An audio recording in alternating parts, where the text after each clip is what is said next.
Classifoot presents El Clásico, the most famous derby in the football, Barcelona and Real Madrid. Even though not being from the same city, it's the biggest rivalry in Spain. On the pitch, it's a match between the two best teams in the country and one of the best in the world. Off the pitch, it's a tale of two cities, a clash of Castilian nationalism and Catalan pride, a rivalry of cultures born in the Spanish Civil War. FC Barcelona had been developed as a symbol of Catalan identity, representing the rejection of the centralizing tendencies of Madrid's nationalist regime, ruled by Francisco Franco between 1939 and 1975, giving rise to the club's motto, Més que un club, in English, more than a club. Real Madrid, in the other hand, were the club of the capital and widely regarded as representing the Spanish establishment. The club was known as the all-powerful institution due to their political and royal backing. It's clear we all know the magnitude of this derby, always with the presence of elite football stars in a high-quality game on the pitch. But Classifoot, the home of the derbies, wanted to go farther and present you 5 things you didn't know about El Clásico. Here we go.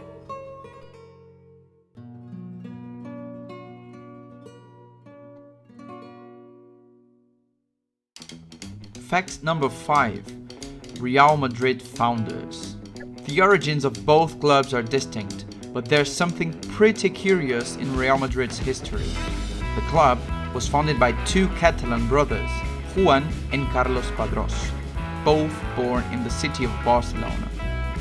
And just for curiosity, the culés, Barcelona, were founded by the Swiss Hans Gamper, known in Catalonia as Joan Gamper. Also, the name given to the pre-season friendly match held by Barcelona every August at the Camp Nou. Gamper was also the founder of the Swiss club FC Zurich. In number 4 is the first El Clásico.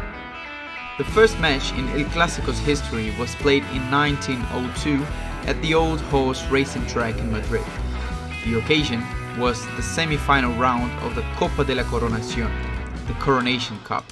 The competition was suggested to celebrate the coronation of Alfonso VIII and had the presence of 5 teams: Madrid, FC Barcelona, Espanyol, New Football Club, another club from Madrid active until 1903, and Vizcaya, a combination of Athletic Club and Bilbao FC. It was Madrid's first tournament in history against a 3-year-old FC Barcelona. As a more experienced club, the Catalan team won 3-1 the first ever El Clásico, with the last goal from club founder Joan Gamper, leading Barca to the final against Vizcaya. In the final, Barcelona lost 2-1 and the Basque team Vizcaya were crowned champions. Fact number 3.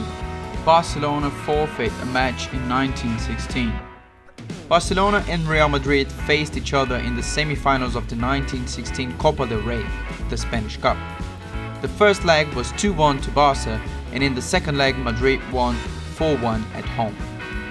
At that time, the goal difference was not taken into account, so a third match had to be played. The score of the third match was an incredible 6-6, with 3 players scoring a hat-trick, 3 goals in a match. One of these players' name might be familiar to you, Santiago Bernabéu. After another match with the score equalized after the extra time, the 2 teams had to play the 4th match the next day to decide who was going to the cup final. It's important to remind you that the penalty shootout didn't exist in 1916. During the third clash, Barcelona players complained about the referee's decision, assigning 3 penalties to Real Madrid. Fact that made both teams agree that the last match should have a neutral referee, a person that had already played for both clubs. And his name was José Ángel Berraondo.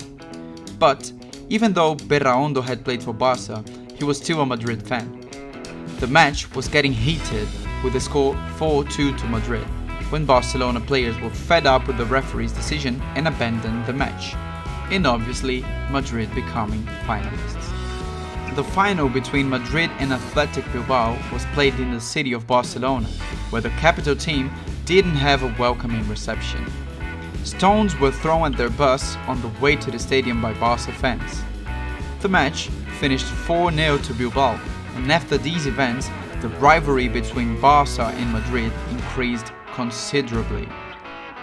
The fact number 2 is that Real Madrid has the biggest victory in El Clásico.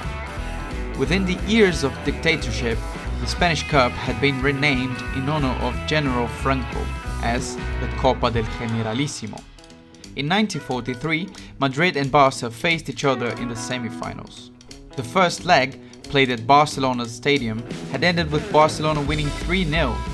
Madrid complained about all the 3 goals that the referee had allowed for Barcelona. In the second leg, the Barcelona team were insulted at their hotel, and some reports stated that General Franco's Director of State Security had visited the Barcelona dressing room before the match. Some said that the director allegedly told the team that some of them were only playing because of the regime's generosity in permitting them to remain in the country. And with this big tension before and during the clash, the biggest result in El Clásico history happened, as Real Madrid beat Barcelona 11-1 in the second leg of a Spanish Cup tie, finishing 11-4 on aggregate. Against the same opponent as in the 1916 Cup, Real Madrid lost 1-0 after extra time against Athletic Bilbao. And the fact number 1 is Di Stéfano in Barcelona. Yes, you heard right. Classifoot is not crazy. Real Madrid legend indeed played some matches for FC Barcelona before going to Madrid in a controversial negotiation. The rivalry in El Clásico was intensified during the 1950s when the clubs disputed the signing of Alfredo Di Stéfano. At that time, he was a River Plate player, but due to a players' strike in his native Argentina, Di Stéfano moved temporarily to the Colombian club Millonarios.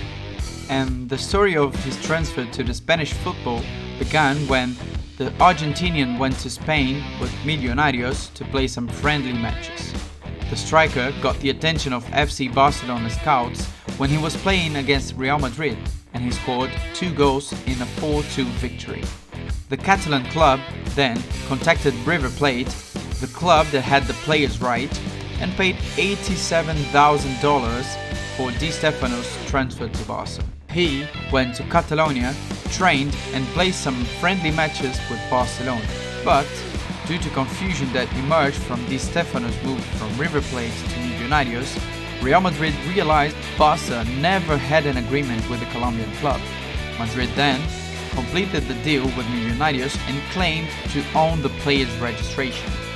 After intervention from FIFA representative Muñoz Calero, it was decided that both Barcelona and Real Madrid had to share the player in alternate seasons.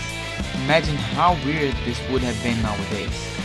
And after this humiliation, Barcelona's president was forced to resign by the club's board, with the interim president cancelling Di Stéfano's contract. This ended the long struggle for Di Stéfano, as he moved definitively to Real Madrid. Barca have always suspected foul play. Their official website claims a royal decree persuaded Di Stéfano to join Real Madrid, and there has long been the suggestion that the friendship between Real Madrid and General Franco pushed the deal through. And the rest is history.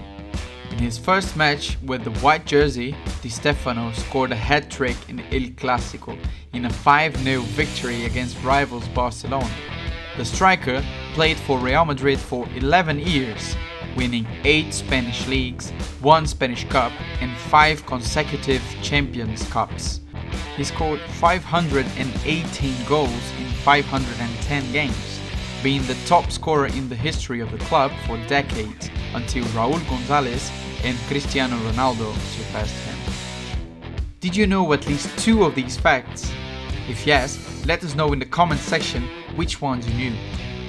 And if you didn't know any of these, Classifoot is happy to show you a little bit more about the most famous derby in the world. And don't forget to like this video and subscribe to our channel. And if you didn't watch the first video about the fiercest derby in the world, check it out right now. See you soon.